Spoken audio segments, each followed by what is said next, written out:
Hey, how's everyone doing? So, this morning, I want to start with this thought here. And I'm still actually going to be dealing with overcoming negative thoughts, negative emotions, depression, things like that nature. Um, and just going to be taking my time. But I'm going to be giving little short bursts each day um, as we're able. So, here we go. Here's a thought to think about. This came to me yesterday while I was driving. Here you go. You can't outlive your thoughts. You say, what do I mean by that? Let's say it again. You cannot outlive your thoughts. In other words, the life that you live comes first by the thoughts that you've had. Let me say it another way. As a person, you are the sum total of the dominant thoughts that are inside of you. And it's like this. Whatever those dominant thoughts are, those dominant thoughts determine how you are and the kind of person you are. And they also determine what you believe about you. So in Proverbs, I'm reading from the Passion Translation, 18:21. It says this: your words are so powerful, they will kill or give life, and the talkative person will reap the consequences. This is how powerful your words are. Now, let's bring some context to that, because over here in Matthew 15, still reading from the Passion Translation. Okay. Watch this. I'm reading verse 16. I encourage you to go read the whole thing in context here. Jesus said, even after all that I've taught you, you still remain clueless. Is it hard to understand that whatever you eat enters the stomach only to pass out into the sewer? But what comes out of your mouth reveals the core of your heart. Words can pollute, not food.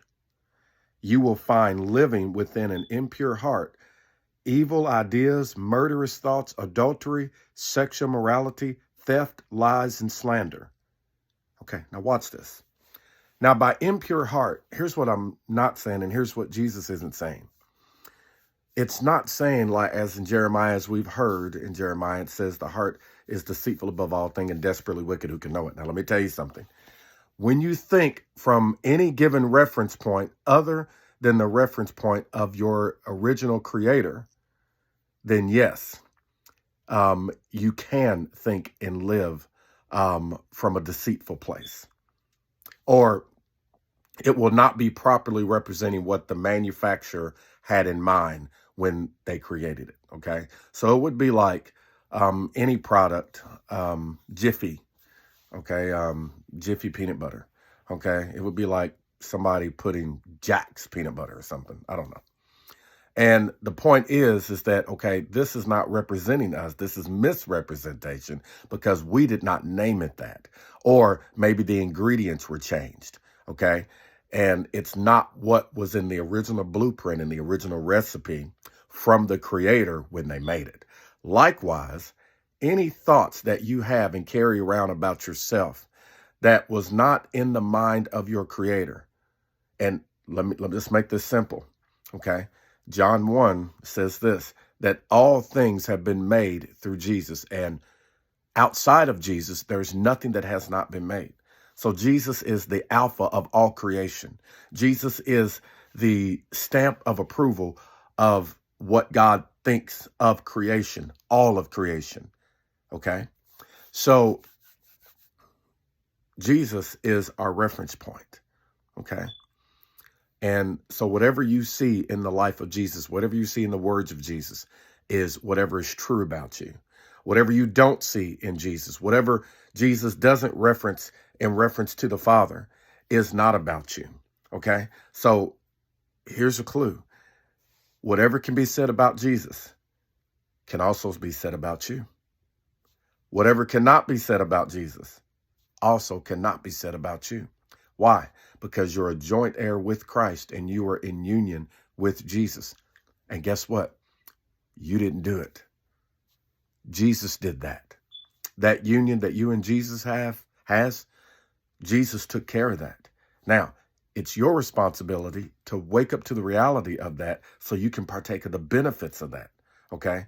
Now, again, this is not about condemnation and beating you up. Oh, I didn't wake up to the reality of it. Oh, I don't have it. Oh, my heart's just evil. Listen, again, hear what I'm saying. In the garden, whenever, if you want to talk about darkness entering in, the darkness came in when they began to believe there was something they needed to do to become who they already are. You see that? When you feel you have to step out to try to do something to become what's already yours, that's called destruction. Okay? It's like taking magnets and flipping them around and trying to force them together and they force each other apart. That's what it's like. You're already made like God. You're so made like God that to live in believing something that's not true about you, just simply because you believe it, you will manifest the realities of it. So if you don't like it and it's been oppressing you and beating you up, you don't have to do that any longer, anymore.